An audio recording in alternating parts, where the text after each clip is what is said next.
दोस्तों 1 सितंबर के दिन में बीजेपी पार्टी की तरफ से 18 से लेकर 22 सितंबर के बीच में एक स्पेशल पार्लियामेंट्री सेशन अनाउंस किया जाता है, जहां पर दोस्तों ऐसी खबरें निकलकर ट्रेंड होने लगती है कि इस सेशन के अंदर दोस्तों वन नेशन वन इलेक्शन की बातचीत होंगे, यूनिफॉर्म सिविल कोड की बातें होंगी, यहाँ पर नेशनल जुडिशियल अपॉइंटमेंट कमीशन की भी कुछ बातें होगी। इन सब विषयों में दोस्तों एक गौर करने वाली बात दोस्तों वो वन नेशन वन इलेक्शन को थी। और अगले ही दिन दोस्तों 2 सितंबर के दिन में हमारे पूर्व राष्ट्रपति रामनाथ कोविंद की अध्यक्षता में एक कमेटी का गठन किया जाता है, जहाँ पर दोस्तों हम देखते हैं कि अमित शाह या फिर अधीर रंजन चौधरी या फिर गुलाम नबी आजाद जैसे बड़े बड़े जो पॉलिटिकल लीडर्स हैं उसको उस कमेटी में शामिल किया जाता है। और यहाँ पर ये खबरें निकलकर सामने आती है कि ये जो कमेटी है ये जांच करेगी वन नेशन वन इलेक्शन के बारे में, कि एक्चुअल में इसको इंडिया में लाने से इसके क्या प्रोज होंगे, इंडिया में इसके क्या कॉन्स हो सकते हैं। तो आइए दोस्तों आज वीडियो में समझने की कोशिश करते हैं कि एक्चुअल में वन नेशन वन इलेक्शन का क्या कंसेप्ट है, क्या क्या इससे फायदे हमें इंडिया में देखने को मिल सकते हैं, क्या क्या दोस्तों इसके कॉन्स हमें देखने को मिल सकते हैं, और एट द एंड दोस्तों इसमें आपका क्या ओपिनियन रहना चाहिए। आइए दोस्तों इन सब विषयों पर विस्तार से आज की वीडियो में चर्चा करते हैं। दोस्तों सबसे पहले बात करते हैं वन नेशन वन इलेक्शन के बारे में कि एक्चुअली इसका कंसेप्ट क्या होता है।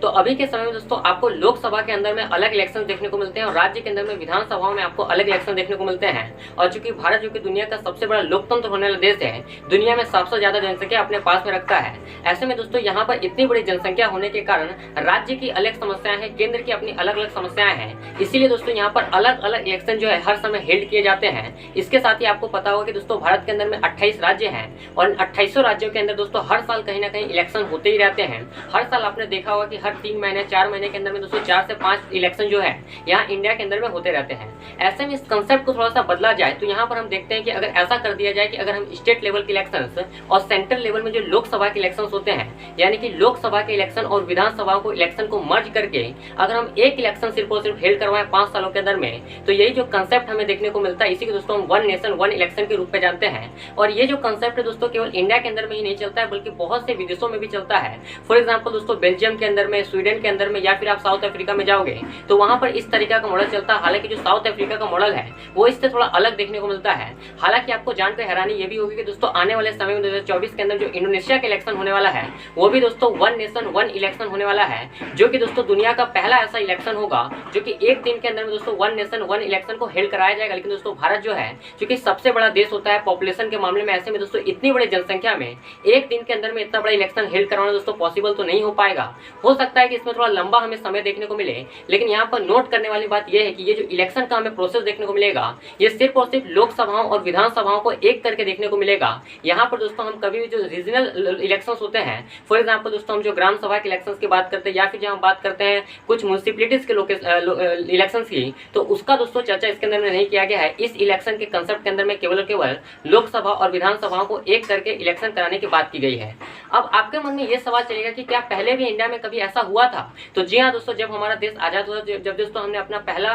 बेसिकली इलेक्शन कराया था 1951 से लेकर 1952 के बीच में, तो उसके बाद अगर आप देखोगे तो लगभग दोस्तों 2 डिकेड्स के अंदर में, यानी कि 1952 का इलेक्शन हो, 1957 का इलेक्शन हो, 1962 का इलेक्शन हो, 1967 का इलेक्शन हो, ये चारों इलेक्शन दोस्तों हमने जो है वन नेशन वन इलेक्शन के प्रोसेस पर कराया था। लेकिन आने वाले समय में दोस्तों हमें देखने को मिलता है कि बहुत सारे राज्यों में दोस्तों राष्ट्रपति शासन लगाया जाता है, जिसके कारण जो विधानसभाएं होती है वो समय से पहले दोस्तों डिसॉल्व हो जाती है। ऐसे में उन राज्यों में दोस्तों हमें अलग अलग तरह से इलेक्शन कराने की जरूरत पड़ती है, जिसके कारण ये प्रोसेस पूरी तरह से खत्म हो जाता है। और आज के समय तक दोस्तों हम जो है अलग अलग राज्यों में विधानसभा में अलग अलग दोस्तों इलेक्शन कराते हैं। इसके अलावा लोकसभा के अंदर इलेक्शन कराते हुए हम देखते हैं। तो यही कारण है, ऐसा नहीं कि दोस्तों पहले नहीं था। बेसिकली 1952 से लेकर 1967 से हमने जितने भी इलेक्शन कराए थे देश में वो सभी दोस्तों वन नेशन वन इलेक्शन थे। लेकिन आगे आने वाले समय में दोस्तों ये जो साइकिल पूरी तरह से बिगड़ गई और आज के समय में दोस्तों हमें लोकसभाओं के अंदर और विधानसभाओं के अलग अलग इलेक्शन देखने को मिलते हैं। फॉर एग्जाम्पल दोस्तों आप 2023 और 24 के अंदर में देखोगे तो बहुत सारे इलेक्शन देखने को मिलने वाले, जैसे कि मध्य प्रदेश है, छत्तीसगढ़ के अंदर आपको देखने को मिलेगा, मिजोरम के अंदर में, तेलंगाना और राजस्थान जो बड़े बड़े स्टेट्स आपको देखने को मिलते हैं, वहां पर इलेक्शन देखने को मिलता है।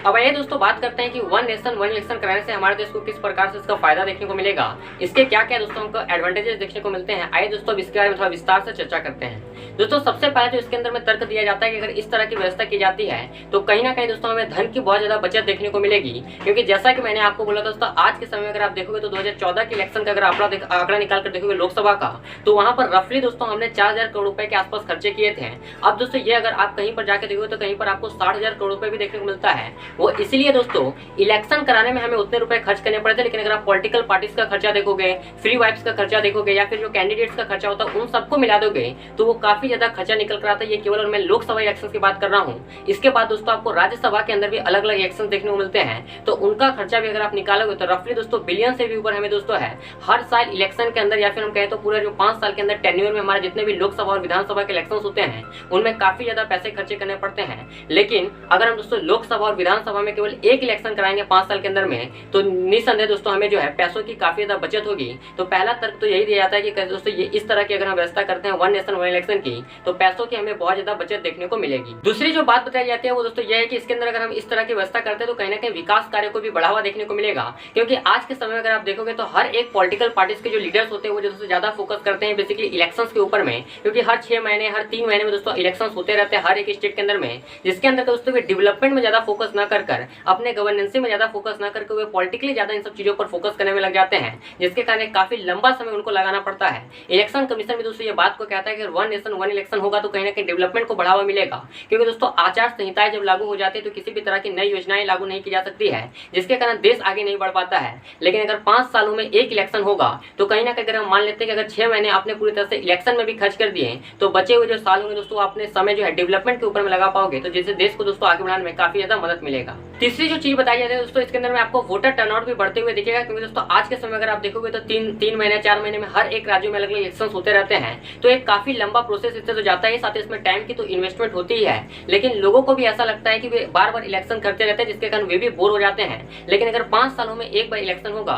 तो कहीं ना कहीं बताया जाता है कि वोटर टर्नआउट में भी कहीं ना कहीं हमें वृद्धि देखने को मिलेगा। ऐसे दोस्तों काफी सारे आपको प्रोज देखने को मिलते हैं, लेकिन हमने कुछ नोटेबल पॉइंट से आपके लिए नोट किया है, जिसके माध्यम से आप समझ सकेंगे इसके एक्चुअल में हमें क्या बेसिकली जो प्रोज है वो देखने को मिलेंगे। वरना दोस्तों अगर हम इस वीडियो में बात करने लगे तो आपको इसके काफी सारे एडवांटेजेस देखने को मिलेंगे। जब दोस्तों हम बात कर रहे हैं इसके एडवांटेजेस के बारे में, तो इसको लागू करने में दोस्तों हमें कुछ चैलेंजेस भी देखने को मिलेंगे। तो सबसे पहला चैलेंजेस हमें देखने को मिलेगा दोस्तों कॉन्स्टिट्यूशनल अमेंडमेंट के अंदर में, जहां पर दोस्तों चूंकि ये जो इलेक्शन होता है केंद्र और राज्य दोनों का मामला होता है, ऐसे में दोस्तों सबसे पहले तो आपको संविधान के अंदर में संशोधन करना पड़ेगा। साथ में अन्य जो बॉडीज होते हैं उनके अंदर में आपको संशोधन करने का, जिसके लिए दोस्तों आपको जो है संविधान के अंदर में पहले तो आपको अपना विशेष बहुमत सिद्ध करना पड़ेगा, और आधे से अधिक राज्यों का दोस्तों आपको वहां पर उनका भी बहुमत राज्यों का होना चाहिए, तभी दोस्तों आप इस तरह की व्यवस्था कॉन्स्टिट्यूशन के अंदर में कर सकते हो। लेकिन चूंकि दोस्तों अभी अगर आप देखोगे तो ये चीज काफी ज्यादा इम्पॉसिबल भी लगती है, क्योंकि हर एक राज्यों में अगर आप देखोगे तो दोस्तों बीजेपी के पार्टी आपको देखने को नहीं मिलती है। तो हो सकता है कि कुछ राज्यों की तरह इसका अपोज भी किया जाए, जिसके कारण कॉन्स्टिट्यूशनल अमेंडमेंट में हमें काफी ज्यादा प्रॉब्लम देखने को मिलेगी।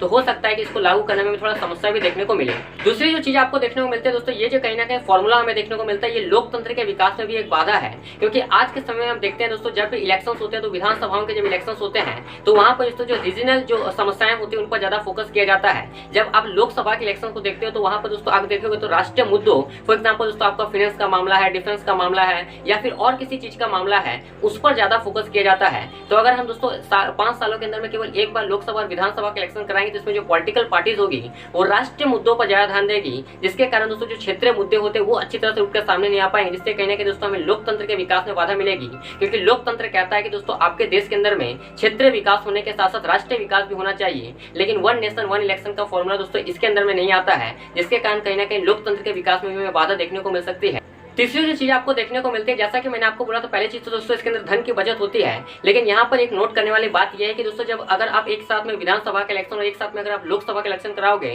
तो आपको बहुत बड़ी मात्रा में ईवीएम लगेंगे। क्योंकि अभी के समय दोस्तों अलग अलग राज्य में इलेक्शन होते रहते हैं, हर एक राज्य में जो ईवीएम होता है, इलेक्ट्रॉनिक वोटिंग मशीन होता है, वो ट्रांसफर होते रहता है, तो ज्यादा प्रॉब्लम नहीं होती है। लेकिन एक बार में दोस्तों बहुत बड़ी मात्रा में आपको ईवीएम में पैसे खर्चे करने पड़ेंगे। तो हो सकता है कि दोस्तों लॉन्ग टर्म के अंदर में आपको बहुत ज्यादा पैसे बचत हो जाए, लेकिन शॉर्ट टर्म के अंदर दोस्तों आपको इलेक्शन कराने में काफी ज्यादा पैसे खर्च करने पड़ेंगे। क्योंकि दोस्तों जब आप शॉर्ट टर्म में एक बहुत बड़ा इलेक्शन 5 साल में एक बार में कराओगे तो वहां पर दोस्तों आपकी जो सिक्योरिटी होगी उसको मजबूत करनी पड़ेगी, आपको बहुत ज्यादा पैसे खर्चे करने पड़ेंगे एडमिनिस्ट्रेशन के अंदर में। इसके अलावा आपका जो ईवीएम का खर्च होगा वो भी कहीं ना कहीं हमें बढ़ते हुए दिखेगा शॉर्ट टर्म के अंदर में, लेकिन लॉन्ग टर्म से इससे काफी ज्यादा हमें फायदा देखने को मिलेगा। इस विषय के ऊपर दोस्तों जब हम कंटेंट को रेडी करें तो हमें एक और चीज देखने को मिला, यहाँ पर बताया गया कि जब दोस्तों एक बार मान लीजिए कि किसी जगह पे राष्ट्रपति शासन लगा दिया जाता है तो फिर तो दोस्तों वही चीजें हमें देखने को मिलेगी, फिर से दोस्तों वो जो इलेक्शन साइकिल होता है वो गड़बड़ाते हुए दिखेगा। जैसा कि हमने पहले आपसे वीडियो में बात किया था, जब इसके हिस्ट्री की बात कर रहे थे, तो उसी तरह कुछ देखने को मिलेगा। और इसके लिए आने वाले समय में हमें क्या व्यवस्था देखने को मिलेगी तो वो तो हमें आने वाले समय में पता चलेगा। लेकिन ऐसा देखने को मिल सकता है कि हो सकता है कि दोस्तों आपने एक बार में